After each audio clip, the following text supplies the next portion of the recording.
Non, il y a des choses qu'il faut qu'on condamne de fait. Moi, j'ai condamné quand ça s'était passé en 2001, mais bien avant, en 97, en ce qui se passait en Égypte et le meurtre de touristes.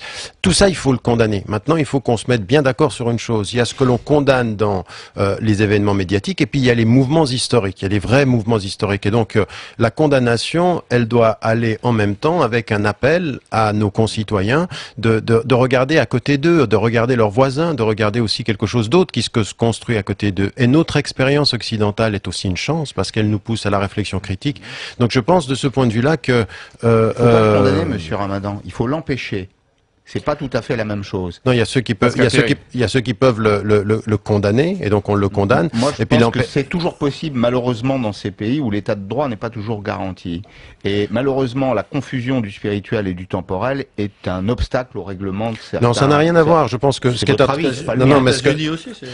je pense que ce qui se passe aujourd'hui en Afrique, moi, je suis d'accord avec vous. Il faut l'empêcher. Maintenant, si on va aller l'empêcher, il va aller regarder toutes les raisons qui sont en amont de ce problème-là. Les raisons qui sont en amont de ce problème-là, si on veut en Afrique aujourd'hui du développement et de la justice, c'est pas dans la politique française et européenne et américaine qu'on a eu, ni chinoise aujourd'hui. C'est pas comme ça qu'on règle le problème. C'est-à-dire que condamner les conséquences sans prendre sa part de responsabilité dans les causes, dans la façon dont on a géré la colonisation, géré le développement, quand aujourd'hui on traite comme des moins qu'Oriens les immigrés qui viennent d'Afrique, mais qu'on n'a rien fait pour les faire rester dans leur pays, dans le développement, faut aussi qu'on se pose la question de savoir qu'est-ce qui se passe. Autant moi, qui suis un occidental, je dis la même chose. Et je dis aujourd'hui aux musulmans que si l'islam est une grande religion, les musulmans n'ont pas été toujours à la hauteur de cette religion-là et qu'il faut qu'ils fassent leur autocritique.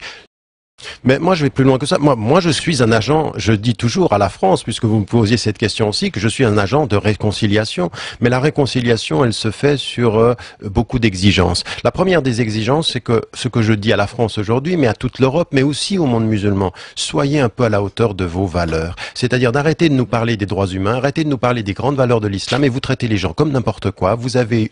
On a établi une hiérarchie. Aujourd'hui, on parlait de ce qui se passe en Afrique, mais c'est comme si une mort française en Afrique ou dans le monde, ça valait davantage que 100 morts d'Africains ou d'Asiatiques. Ça peut pas être. Donc il faut qu'on se...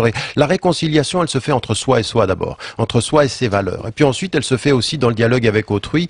Donc c'est à cela que j'appelle. Et puis vous savez, pourquoi est-ce qu'on me diabolise à gauche comme à droite? Pour un élément aussi, c'est que je dis qu'en France, depuis 2005, regardez ce qui se passe dans les cités, on n'a rien fait dans ce pays pour la justice sociale. Que pensez-vous de ces filières qui recrutent de jeunes Français ou de moins jeunes pour aller faire le djihad en Syrie?